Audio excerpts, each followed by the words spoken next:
नमस्कार दोस्तों, आपका स्वागत है गणित के गुरुजी यूट्यूब एजुकेशनल चैनल पर। दोस्तों, आज का जो वीडियो है वह है लूसेंट की वास्तुनिष्ठ सामान्य ज्ञान पर आधारित। दोस्तों, यह लूसेंट की 2023 की न्यू एडिशन की बुक है, जिसकी सीरीज हमारे इस चैनल पर लगातार जारी है। दोस्तों, काफ़ी महत्वपूर्ण बुक है ये सभी एक दिवसीय गवर्नमेंट जॉब एग्जाम्स के लिए, और इसको पूरा किए बिना किसी भी छात्र की तैयारी अधूरी है। तो दोस्तों, आइए फिर इसे हमारे साथ बिल्कुल शुरू से शुरुआत करते हुए इसे पूरा कीजिए। दोस्तों, इस बुक का कोई भी तोड़ नहीं है। सभी छात्र जो गवर्नमेंट जॉब की तैयारी कर रहे हैं उनको यह बुक अवश्य ही पूरी पढ़नी चाहिए। तो दोस्तों, अच्छा अवसर है कि हमारे साथ बिल्कुल शुरू से चलते हुए आप अपनी तैयारी को अच्छा करें। तो दोस्तों, इसमें अभी हमारा चल रहा है भारतीय राज्य व्यवस्था। भारतीय राज्य व्यवस्था में हमने इसकी 17 प्रश्नावली तक पूरी हो चुकी है।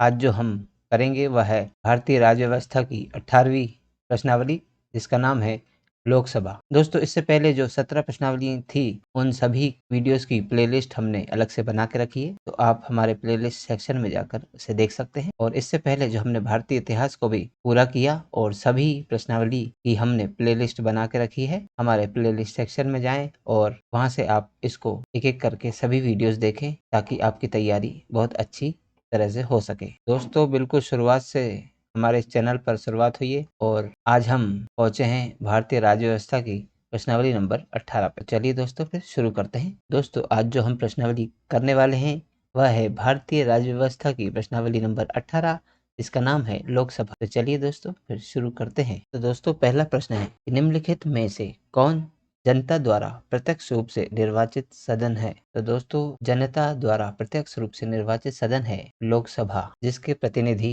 जनता द्वारा चुने गए प्रतिनिधि का प्रतिनिधित्व करती है। अगला प्रश्न है प्रश्न नंबर 2। भारत में लोकसभा किसका प्रतिनिधित्व करता है। तो दोस्तों, लोकसभा जो है वह भारतीय जनता का प्रतिनिधित्व करता है। अगला प्रश्न प्रश्न नंबर 3। भारतीय संविधान के किस अनुच्छेद में लोकसभा के गठन के संबंध में प्रावधान किया गया है। तो दोस्तों, अनुच्छेद 81 और अनुच्छेद 331, इन दोनों में ही लोकसभा के गठन के संबंध में प्रावधान किया गया है। तो दोस्तों, ऑप्शन सी उपरोक्त सब दोनों इसका सही उत्तर हो जाएगा। अगला प्रश्न प्रश्न नंबर 4। मूल संविधान में लोकसभा सदस्यों की संख्या कितनी निर्धारित की गई थी। तो दोस्तों, मूल संविधान की बात हो रही है। उस मूल संविधान में लोकसभा सदस्यों की कुल संख्या थी 500। अगला प्रश्न प्रश्न नंबर 5। 31वें संवैधानिक संशोधन अधिनियम द्वारा लोकसभा की अधिकतम सदस्य संख्या कितनी निर्धारित की गई। दोस्तों, 31वें संवैधानिक संशोधन अधिनियम के द्वारा लोकसभा की अधिकतम सदस्य संख्या जो है वह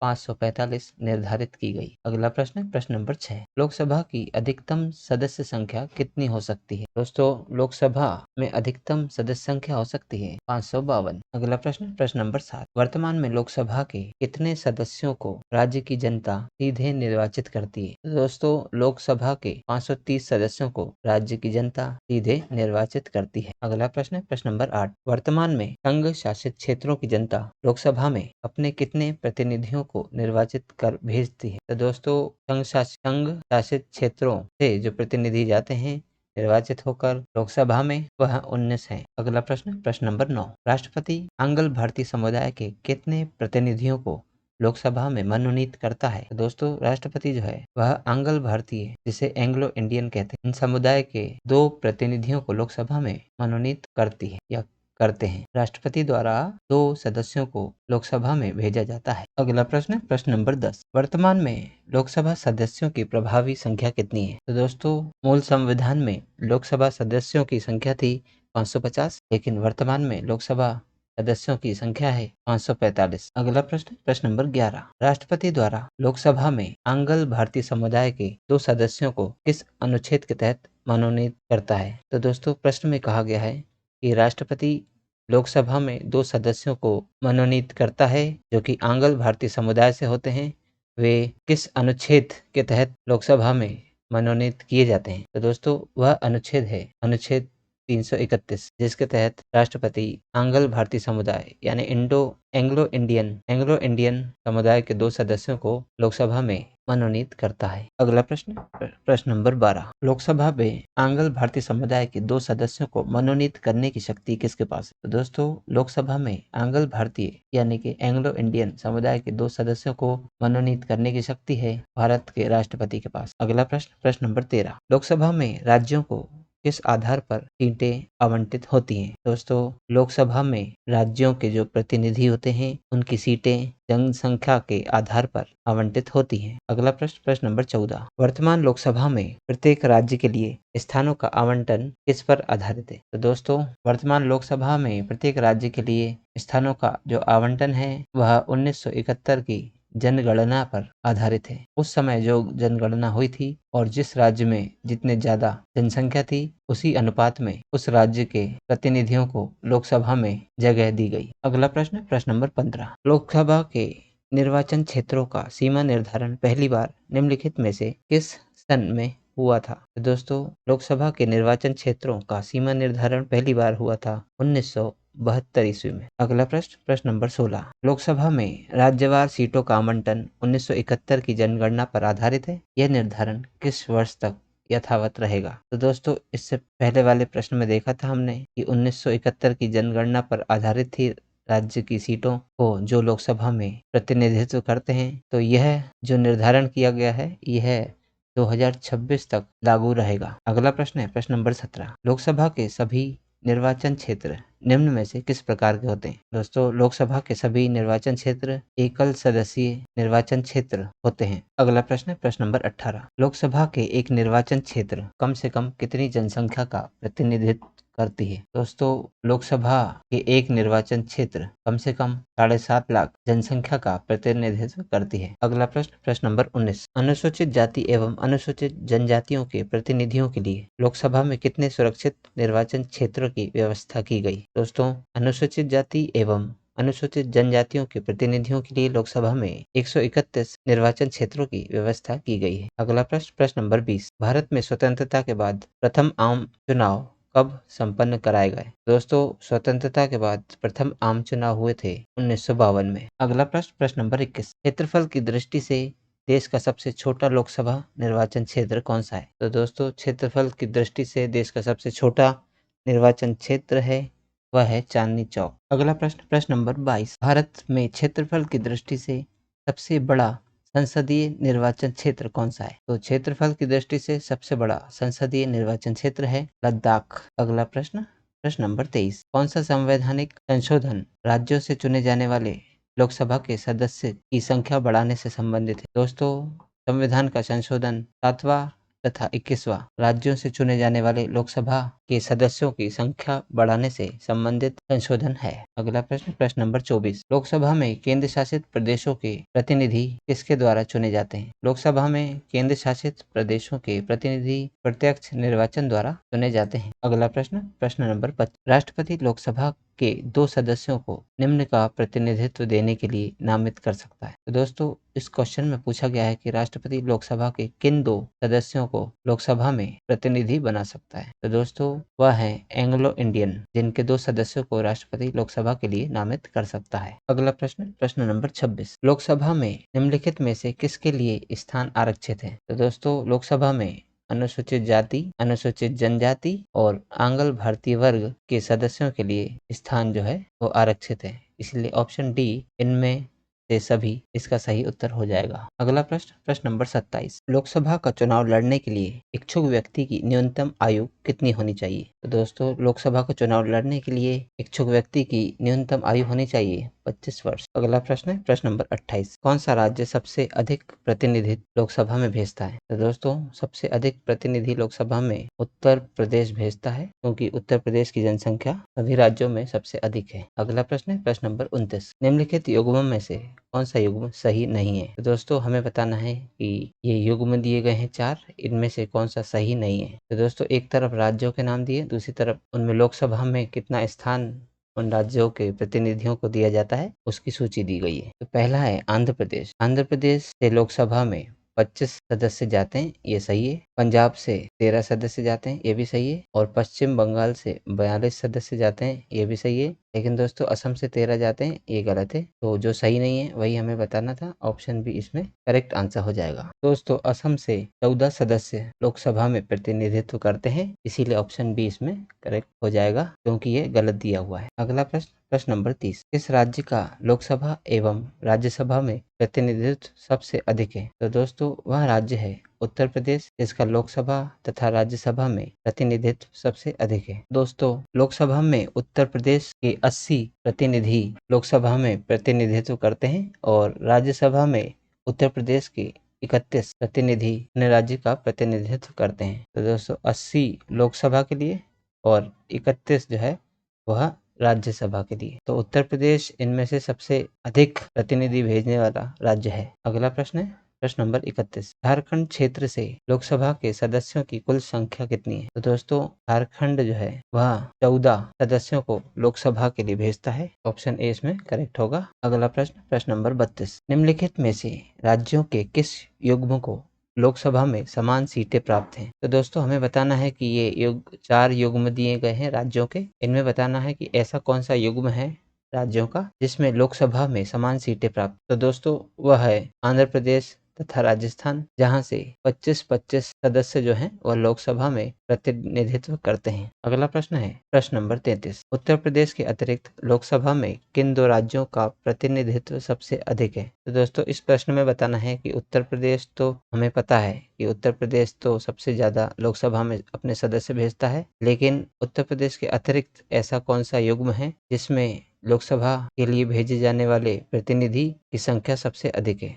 तो दोस्तों, वह राज्य है महाराष्ट्र और पश्चिम बंगाल। तो दोस्तों, जैसा कि हमें पता है कि उत्तर प्रदेश के प्रतिनिधि लोकसभा में सबसे अधिक संख्या में होते हैं। तो दोस्तों, उत्तर प्रदेश के अतिरिक्त लोकसभा में किन 2 राज्यों का प्रतिनिधित्व सबसे अधिक है वह बताना है। तो महाराष्ट्र का जो है वह 48 सीटें आवंटन है और पश्चिम बंगाल के लिए 42 सीटें, जो इन सभी में सबसे अधिक है। ऑप्शन बी इसमें करेक्ट आंसर हो जाएगा। अगला प्रश्न प्रश्न नंबर 34। वर्तमान में किस राज्य का लोकसभा में अधिकतम सदस्यों की संख्या के हिसाब से दूसरा स्थान है? तो दोस्तों, पहला स्थान तो उत्तर प्रदेश का है जिससे लोकसभा में अधिकतम संख्या में सदस्य जाते हैं, और दूसरा स्थान है महाराष्ट्र का जिसमें 48 महाराष्ट्र के प्रतिनिधि लोकसभा में प्रतिनिधित्व करते हैं। अगला प्रश्न प्रश्न नंबर 35। उत्तर प्रदेश के बाद सबसे अधिक संसदीय क्षेत्र किस राज्य में है? दोस्तों, उत्तर प्रदेश के बाद सबसे अधिक संसदीय क्षेत्र जो है वह है महाराष्ट्र में। अगला प्रश्न है प्रश्न नंबर 36। बिहार में लोकसभा की सीटों की कुल संख्या कितनी है? तो दोस्तों, बिहार से लोकसभा के लिए जो सीटें आवंटित हैं वह हैं 40। तो 40 सदस्य जो है वह बिहार लोकसभा में प्रतिनिधित्व के लिए भेजती है। अगला प्रश्न है प्रश्न नंबर 37। छत्तीसगढ़ राज्य में लोकसभा के कितने निर्वाचन क्षेत्र हैं? तो दोस्तों, छत्तीसगढ़ राज्य में लोकसभा के निर्वाचन क्षेत्र हैं 11। अगला प्रश्न प्रश्न नंबर 38। निम्नलिखित 4 राज्यों में से किस राज्य से लोकसभा में सबसे कम सदस्य हैं? दोस्तों, लोकसभा में सबसे कम सदस्य हैं इनमें हरियाणा में। तो दोस्तों, आंध्र प्रदेश में है 25 सदस्य, केरल से हैं 20 सदस्य, उड़ीसा से 21 सदस्य और हरियाणा से लोकसभा सदस्य होते हैं 10। दोस्तों, सबसे कम है हरियाणा में। हरियाणा राज्य जो है वो लोकसभा के लिए केवल 10 प्रतिनिधित्व भेजता है। अगला प्रश्न है प्रश्न नंबर 39। जहां तक लोकसभा में प्रतिनिधित्व का प्रश्न है, कौन से राज्य दूसरे तथा तीसरे दर्जे पर है? तो दोस्तों, लोकसभा में प्रतिनिधित्व के प्रश्न पर जो पहला राज्य है वह तो है उत्तर प्रदेश, लेकिन यह प्रश्न में दूसरे और तीसरे दर्जे पर जो राज्य हैं वह पूछे गए हैं। तो दोस्तों, दूसरे दर्जे पर है महाराष्ट्र जिसकी कुल 48 सीटें लोकसभा के लिए आवंटित है और पश्चिम बंगाल के लिए 42 सीटें। तो दोस्तों, यह महाराष्ट्र दूसरे नंबर पर है और पश्चिम बंगाल तीसरे नंबर पर है लोकसभा में प्रतिनिधि भेजने के लिए। अगला प्रश्न है प्रश्न नंबर 40। लोकसभा में किस संघ शासित क्षेत्र के सर्वाधिक प्रतिनिधि निर्वाचित होकर आते हैं? तो दोस्तों, ऐसा वह संघ शासित क्षेत्र कौन सा है जिस क्षेत्र से सर्वाधिक प्रतिनिधि निर्वाचित होकर आते हैं? तो दोस्तों, जो हमारे पास सूची है 4 नाम दिए हैं, इनमें सबसे ज्यादा दिल्ली वह संघ शासित क्षेत्र है जिससे सर्वाधिक प्रतिनिधि निर्वाचित होकर लोकसभा सदस्य बनते हैं। अगला प्रश्न प्रश्न नंबर 41। संघ शासित क्षेत्र दिल्ली कितने प्रतिनिधि निर्वाचित कर लोकसभा में भेजता है? तो दोस्तों, दिल्ली से जो प्रतिनिधि लोकसभा में दिल्ली का प्रतिनिधित्व करते हैं वे हैं 7। अगला प्रश्न है प्रश्न नंबर 42। लोकसभा में सर्वाधिक प्रतिनिधित्व के आधार पर राज्यों का सही क्रम क्या है? तो दोस्तों, अभी हमने इससे पहले प्रश्न में भी यही पढ़ा है। तो लोकसभा में सर्वाधिक प्रतिनिधित्व के आधार पर राज्यों का सही क्रम है वह है उत्तर प्रदेश, महाराष्ट्र और बंगाल। तो दोस्तों, इसमें ऑप्शन बी करेक्ट आंसर हो जाएगा। आपको मालूम है उत्तर प्रदेश में 80 महाराष्ट्र से 48 और पश्चिम बंगाल से 42 सदस्य लोकसभा में प्रतिनिधित्व करते हैं। अगला प्रश्न है प्रश्न नंबर 43। लोकसभा का सामान्यतः कार्यकाल कितने वर्षों का होता है? दोस्तों लोकसभा का जो कार्यकाल है वह होता है 5 वर्षों का। अगला प्रश्न है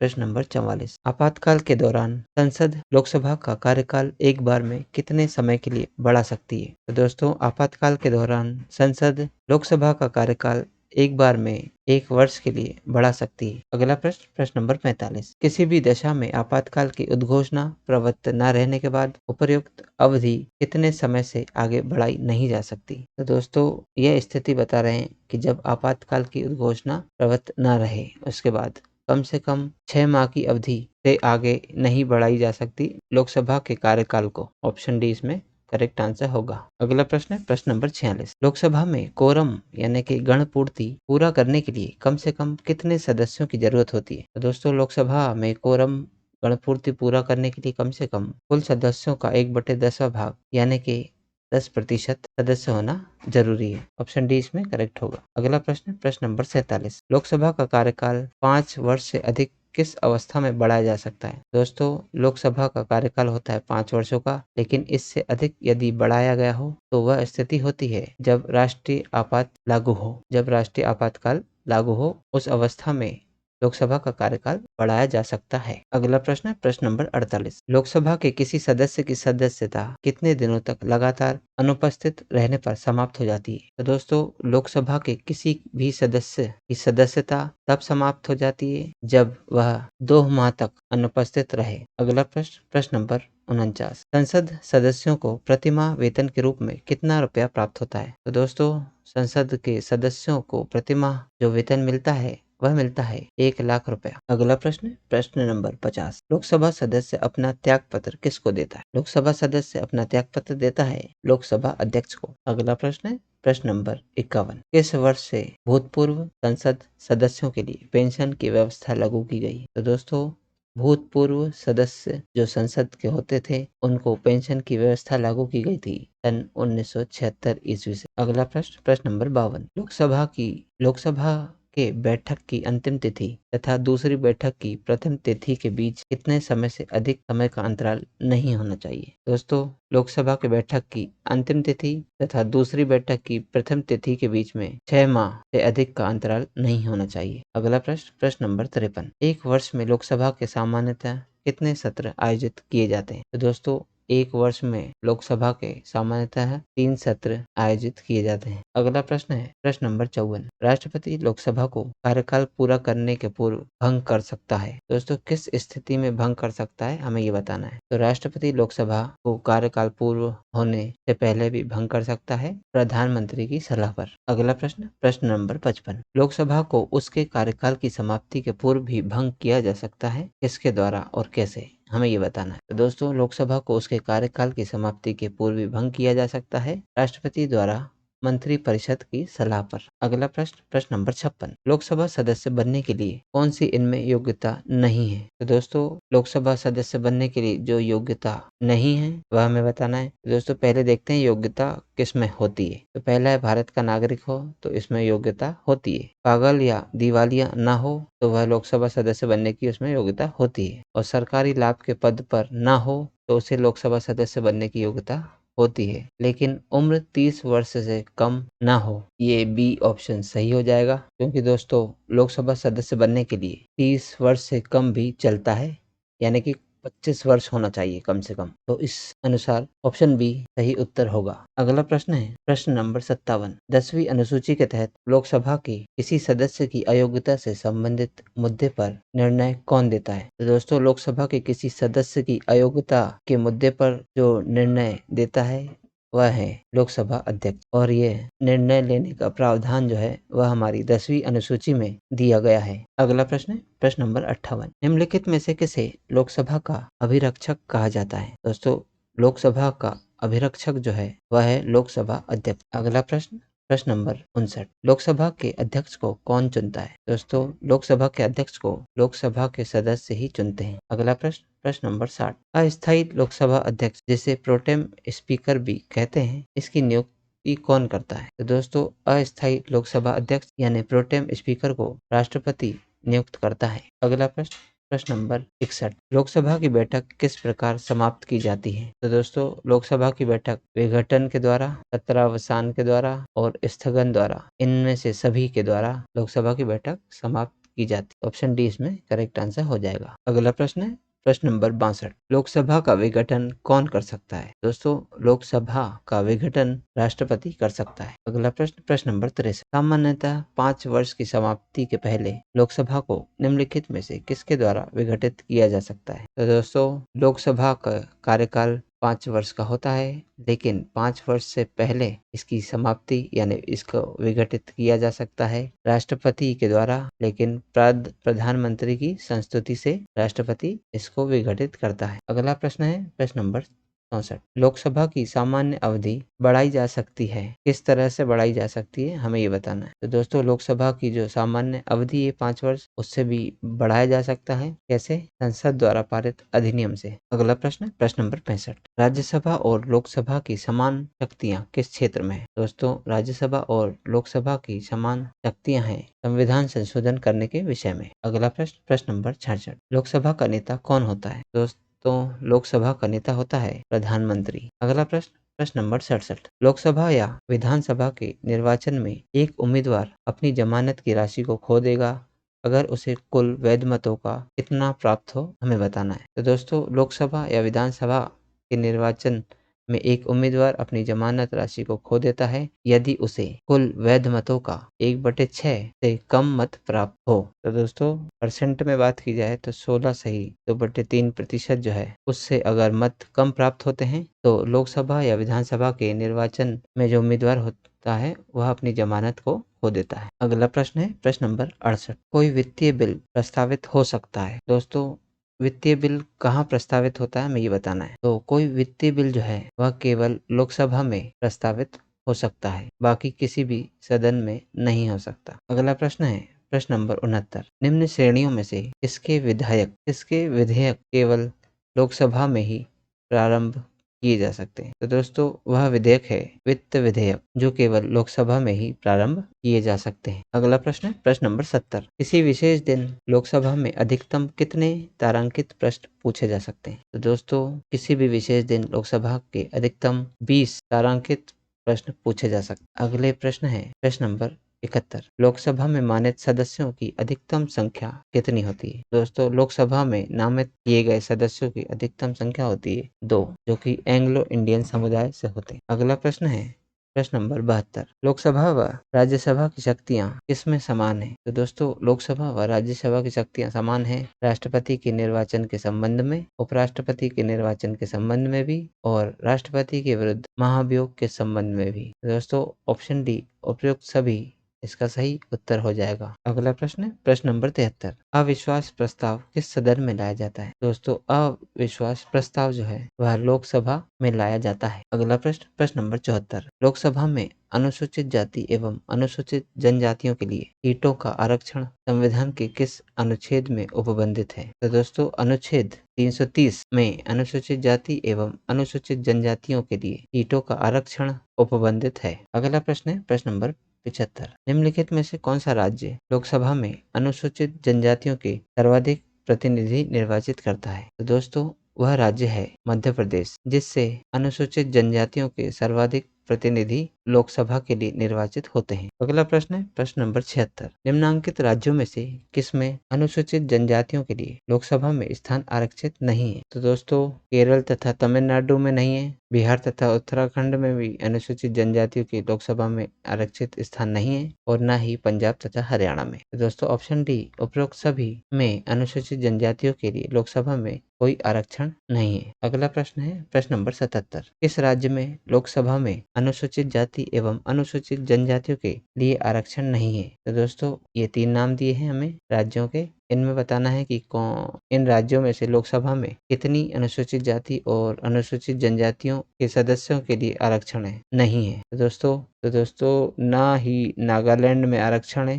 अनुसूचित जाति और जनजातियों के लिए और ना ही सिक्किम में और ना ही गोवा में। तो ऑप्शन डी इनमें सभी ऐसे राज्य हैं जिनमें लोकसभा के लिए अनुसूचित जाति एवं अनुसूचित जनजातियों के लिए कोई आरक्षण नहीं है। अगला प्रश्न, प्रश्न नंबर 78, देश का वह संसदीय निर्वाचन क्षेत्र कौन सा है जिसकी सीमाएं 9 संसदीय निर्वाचन क्षेत्रों को स्पर्श करती है? तो दोस्तों वह निर्वाचन क्षेत्र है नागौर, जिसकी सीमाएं 9 संसदीय निर्वाचन क्षेत्रों को स्पर्श करती। अगला प्रश्न है प्रश्न नंबर 79, किस लोकसभा में निर्वाचित महिला सांसदों की संख्या सबसे कम थी? तो दोस्तों वह थी छठी लोकसभा, जिसमें निर्वाचित महिला सांसदों की संख्या सबसे कम थी। अगला प्रश्न है प्रश्न नंबर 80, किस लोकसभा में निर्वाचित महिला सांसदों की संख्या सबसे अधिक रही? तो दोस्तों वह रही 17वीं लोकसभा, जिसमें निर्वाचित महिला सांसदों की संख्या सबसे अधिक रही। अगला प्रश्न है प्रश्न नंबर 81, लोकसभा में मंत्रिपरिषद के विरुद्ध अविश्वास का प्रस्ताव लाने हेतु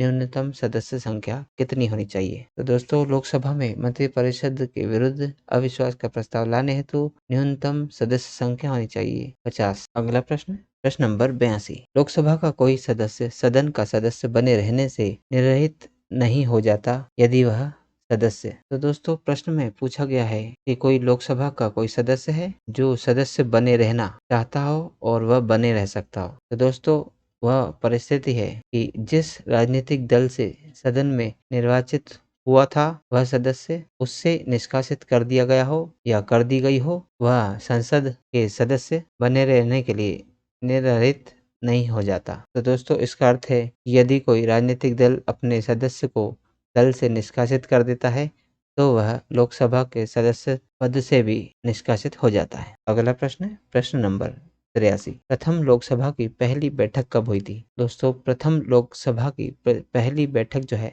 वो हुई थी 13 मई 1952 को। अगला प्रश्न है प्रश्न नंबर 84, मंत्रिपरिषद किसके प्रसाद पर्यंत कार्य करती है? मंत्रिपरिषद लोकसभा के प्रसाद पर्यंत कार्य करती है। अगला प्रश्न है प्रश्न नंबर 85, लोकसभा किस प्रकार मंत्रिपरिषद के उत्तरदायित्व को व्यवहारिक रूप प्रदान करती है? तो दोस्तों लोकसभा जो है वह मंत्रिपरिषद के विरुद्ध अविश्वास का प्रस्ताव पारित कर मंत्रिपरिषद के किसी सदस्य द्वारा प्रस्तुत किसी प्रस्ताव या विधेयक को अस्वीकार कर और मंत्रिपरिषद के किसी मंत्री द्वारा पेश की गई धन की मांग को अस्वीकार कर मंत्रिपरिषद के उत्तरदायित्व को व्यवहारिक रूप प्रदान करता है। तो ऑप्शन डी उपरोक्त सभी इसमें सही उत्तर हो जाएगा। अगला प्रश्न है प्रश्न नंबर 86, लोकसभा के सुरक्षित निर्वाचन क्षेत्र निम्न में से किस वर्ग के लिए नहीं है? तो दोस्तों लोकसभा के सुरक्षित निर्वाचन क्षेत्र जो है वह पिछड़े वर्ग लोगों के लिए नहीं है। अगला प्रश्न है प्रश्न नंबर 87, भारतीय संविधान के अनुसार संविधान संशोधन विधेयक संसद के किस सदन में पारित होता है? तो दोस्तों भारतीय संविधान के अनुसार संविधान संशोधन विधेयक संसद के दोनों सदनों में होता है, ऊपरी तथा निचले सदन में, लेकिन अलग अलग। अगला प्रश्न है प्रश्न नंबर 88, भारत के राष्ट्रपति किसकी अनुशंसा पर लोकसभा को भंग कर सकते हैं? तो दोस्तों भारत के जो राष्ट्रपति हैं वह मंत्री परिषद की अनुशंसा पर लोकसभा को भंग कर सकते हैं। अगला प्रश्न है प्रश्न नंबर 89, पश्चिम बंगाल में कुल कितनी संसदीय सीटें हैं? तो दोस्तों लोकसभा निर्वाचन क्षेत्र जो है पश्चिम बंगाल में कुल सीटें हैं 42। अगला प्रश्न है प्रश्न नंबर 90, संसद के दोनों सदनों की संयुक्त बैठक को भेजा गया विधेयक का पारित होना किससे होता है? तो दोस्तों प्रश्न में कह रहा है कि संसद के जो दोनों सदन है राज्यसभा और लोकसभा, इसकी जो संयुक्त बैठक होती है इसको भेजा गया जो विधेयक कब पारित होता है? तो दोस्तों यह तब पारित होता है जब उपस्थित सदस्यों के बहुमत से, यानी जिसे हम उपस्थित सदस्यों के साधारण बहुमत कहते हैं। कोई भी विधेयक जब संयुक्त बैठक होती है दोनों सदनों की तो उसमें जो उपस्थित सदस्य होते हैं उनके साधारण बहुमत से वह विधेयक पारित होता है। अगला प्रश्न है प्रश्न नंबर 91, भारतीय संसद के परिप्रेक्ष्य में शून्यकाल किसे कहते हैं? दोस्तों शून्यकाल कहते हैं प्रश्नकाल के तुरंत बाद का समय। अगला प्रश्न प्रश्न नंबर 92, भारत में शून्यकाल यानी कि जीरो हॉर कब शुरू की गई? जीरो आवर यानी कि शून्यकाल शुरू की गई 1962। अगला प्रश्न है प्रश्न नंबर 93, एक दल लोकसभा में विपक्षी दल होने का दावा करता है, इसके पास न्यूनतम कितने सांसद लोकसभा में होने चाहिए? तो दोस्तों लोकसभा में विपक्षी दल होने का जो दावा करता है उस दल के पास न्यूनतम 55 सांसद लोकसभा में होने चाहिए। अगला प्रश्न है प्रश्न नंबर 94, लोकसभा में अनुसूचित जाति के लिए आरक्षित स्थानों की संख्या कितनी है? दोस्तों लोकसभा में अनुसूचित जाति के लिए आरक्षित स्थानों की संख्या है 84। अगला प्रश्न है प्रश्न नंबर 95। निम्नलिखित राज्यों या संघ शासित क्षेत्र के समूह में से किसकी लोकसभा में केवल एक सीट है? तो दोस्तों वह है चंडीगढ़, सिक्किम और मिजोरम, जिसकी लोकसभा में केवल एक सीट है। अगला प्रश्न है प्रश्न नंबर 96। भारतीय संविधान के अनुसार धन संबंधी विधेयक सर्वप्रथम कहाँ प्रस्तुत किया जाता है? तो दोस्तों भारतीय संविधान के अनुसार धन संबंधी विधेयक जो है वह लोकसभा में प्रस्तुत किया जाता है। अगला प्रश्न है प्रश्न नंबर 97। निम्नलिखित लोकसभाओं में से किसने 5 वर्षों से अधिक की अवधि तक कार्य किया? तो दोस्तों चौथी, पांचवी, छठी और आठवीं इन लोकसभाओं में पांचवी लोकसभा जो थी उसने 5 वर्षों से अधिक की अवधि तक कार्य किया। अगला प्रश्न है प्रश्न नंबर 98। प्रथम लोकसभा का गठन कब हुआ था? प्रथम लोकसभा का गठन हुआ था सन 1952 में। अगला प्रश्न है प्रश्न नंबर 99। निम्नलिखित में से पॉपुलर चैम्बर किसे कहा जाता है? दोस्तों राज्यसभा, विधानसभा, ग्राम सभा या लोकसभा, इनमें हमें बताना है कि पॉपुलर चैम्बर किसे कहा जाता है। दोस्तों लोकसभा को पॉपुलर चैम्बर कहा जाता है। अगला प्रश्न प्रश्न नंबर 100। निम्नलिखित में से किस पर गतिरोध दूर करने हेतु लोकसभा और राज्यसभा की संयुक्त बैठक हो सकती है? तो दोस्तों वह है सामान्य विधेयक, जिस पर गतिरोध दूर करने हेतु लोकसभा और राज्यसभा की संयुक्त बैठक हो सकती है। दोस्तों आज की इस प्रश्नावली में कुल 100 प्रश्न थे जो हमारे द्वारा पूर्ण कर लिए गए हैं। दोस्तों यदि आपको आज की वीडियो का PDF चाहिए तो आप हमारे टेलीग्राम चैनल से जुड़ सकते हैं। टेलीग्राम चैनल पर जुड़ने के लिए नीचे दिए गए नंबर पर आप संपर्क कर सकते हैं, व्हाट्सएप मैसेज करें या फिर कॉल। दोस्तों केवल 200 रुपये में आपको हमारे गणित के गुरुजी टेलीग्राम चैनल का हिस्सा बनने का अवसर प्राप्त हो रहा है, जिससे आप हमारे जितने भी वीडियोस हैं जो हो चुके हैं या जो आने वाले हैं उन सभी वीडियोस के PDF मुफ्त में डाउनलोड कर सकेंगे। तो दोस्तों जल्दी कीजिए और आज ही जुड़िए हमारे टेलीग्राम चैनल से। और दोस्तों यदि चैनल पर नए हैं तो इस चैनल को सब्सक्राइब कर लीजिए, इसका कोई भी पैसा नहीं है, ये फ्री ऑफ चार्ज है। और इस वीडियो को शेयर कीजिए, लाइक कीजिए और कमेंट भी कीजिए। तो दोस्तों अब मिलते हैं हम अगले वीडियो में अगली प्रश्नावली के साथ। तब तक के लिए नमस्कार।